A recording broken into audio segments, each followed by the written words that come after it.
All right. Hey, Douglas, welcome back to the show. Thank you for having me back. I hope that means that the first time was a good time. Well, to be honest with you, I remembered your name, but I remembered nothing about the interview. I did look it up earlier today, and you were on in November of 2022. So it's been about a year and a half. Do you remember what book you were promoting when you were on before? I do. So the last book was Life Between Seconds, and it's a very different book than The Girl in the Ashes, which is why I'm here now. So you're writing in multiple genres, yeah? Essentially, yeah, I like to think that they all have literary themes, but at the same time, they are not necessarily the same. This one's more historical, or I would say strictly historical. The last one was contemporary, upmarket. Literary themes. What does that mean? A focus on language, rhythm to the sentences. I would say they're more literary than they are, say, just historical or just thriller or mystery, right? So, I guess the marketing genre category. So it means that you spell well and your grammar is good and Actually, I would say that the grammar is purposefully bad as opposed to unintentionally bad. That's where I think the difference between literary and non-literary is. That's the dividing line. how many books do you have published at this point? As of tomorrow, April 16th, there will be nine. Nine, okay. And how Yeah. long has it taken you to do those? Let's see. I'm trying to think. 2016 was when the first was published, and it was a series. And the series came out all at once. And that was six books. And then there was another one that came out shortly after that was a part of a separate series with one author writing every book for that series. So that was, I think, 2017.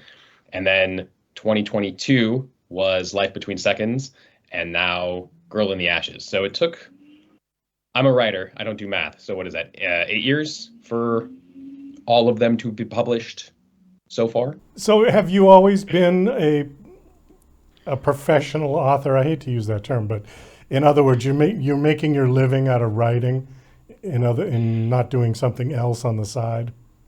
Since 2014, yes. Up until 2014, I was a hospitality kid. I was every restaurant you could imagine. I was working in one. I thought that was going to be kind of my rise to the corporate ladder was working in restaurants, doing management in restaurants. I really enjoyed hospitality and kind of being face to face with people, but I loved writing and I went to grad school for writing. But 2014, well, 2013, actually, I got hired as a travel writer for a travel company.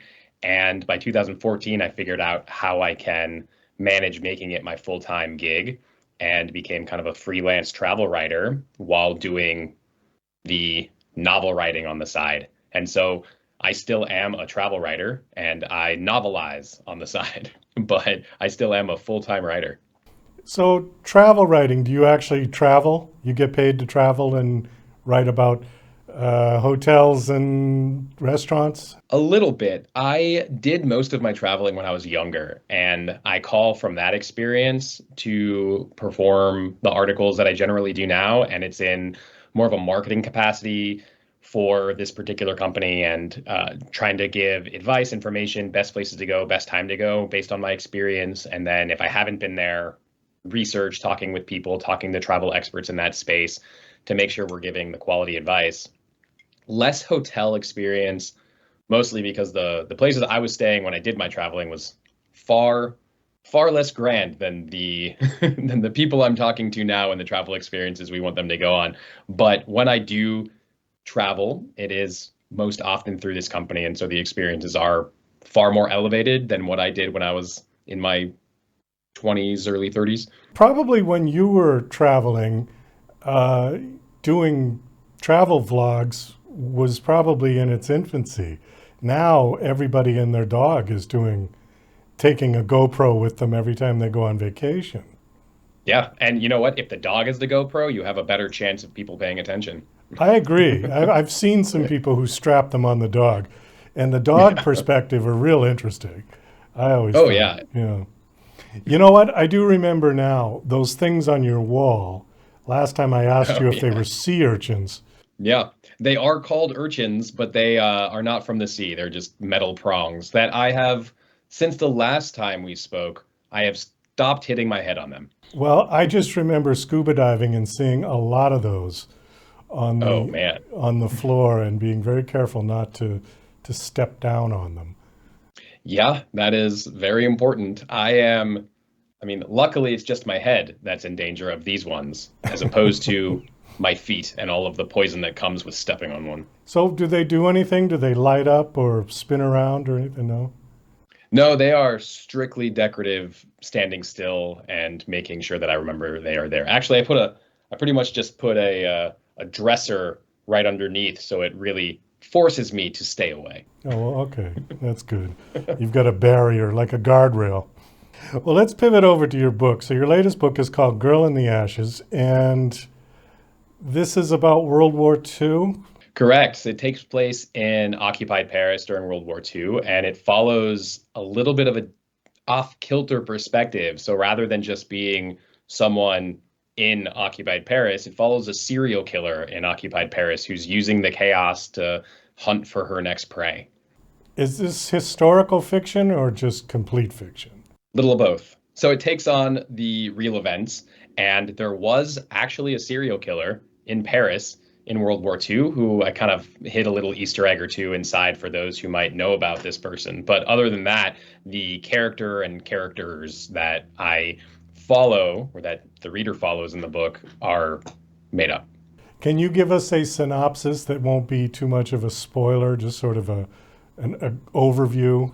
Absolutely. So, as I mentioned, takes place World War II, Paris, occupied by the Germans, and you're following Odette and the life that she has built while trying not to get caught by the Nazis and protect those people that she loves. And yet, the people that she loves that are close to her have their own secrets that could end up getting her killed. Is she Jewish? She is unknowingly Jewish. She doesn't know she's Jewish? She doesn't know she's Jewish. Oh. That is part of, it's not part of the through line, but there are elements for those who understand or have a connection to Jewish culture that you'll see these kind of thematic props there.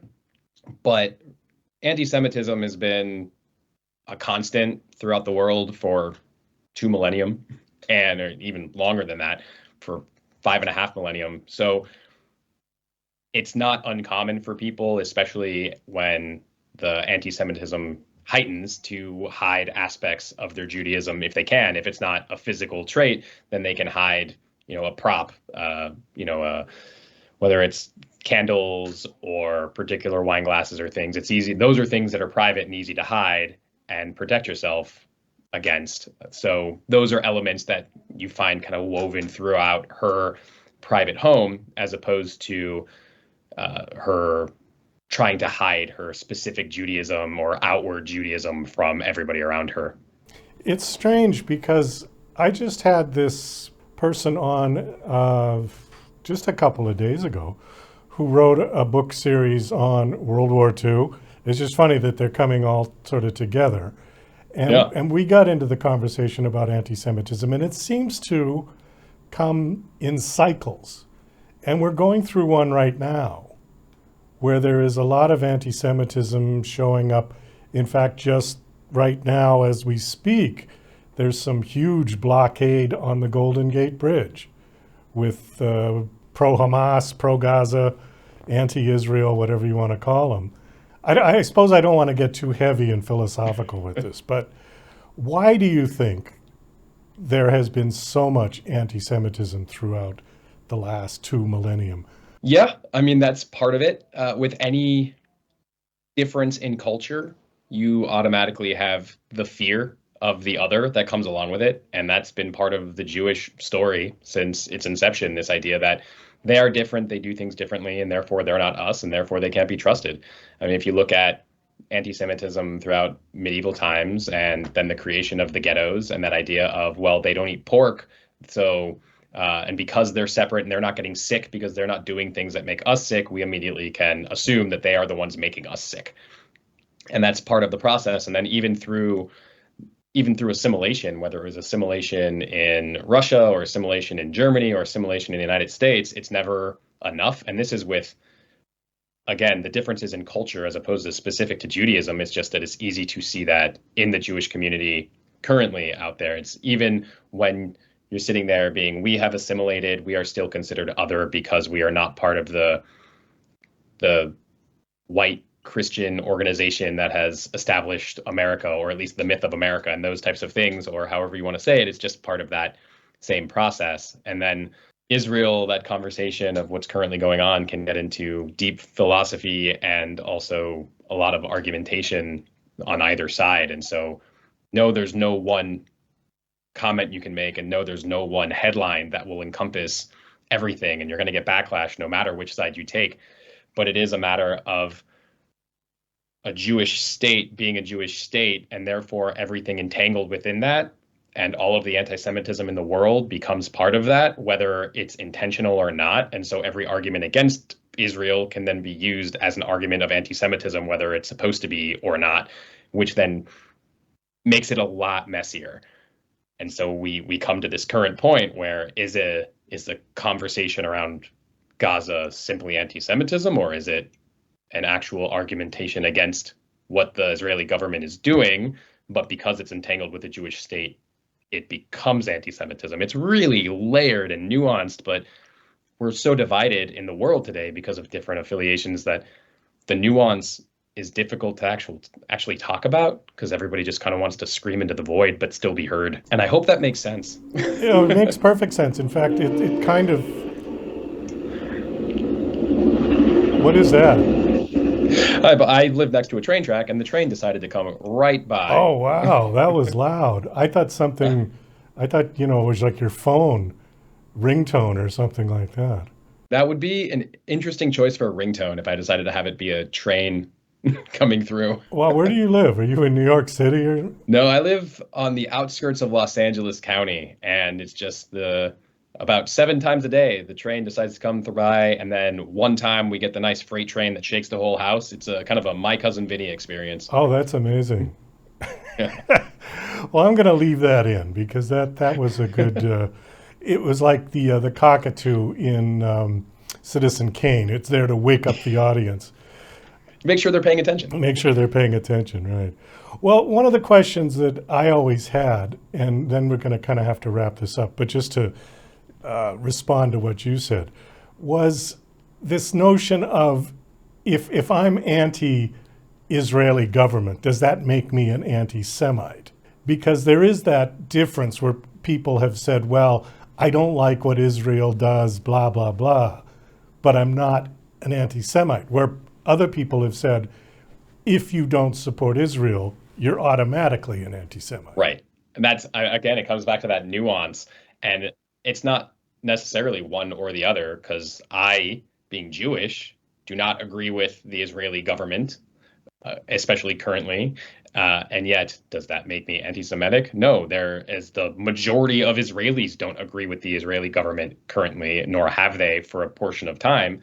But it's also a parliamentary system, so the majority doesn't have to agree. They just have to build a coalition that becomes a majority in some way. So it's, again, back to that nuance of politics. And just because you don't agree with the government system, like I don't agree, like you don't have to agree with the U.S. government. It doesn't make you anti-American. Right.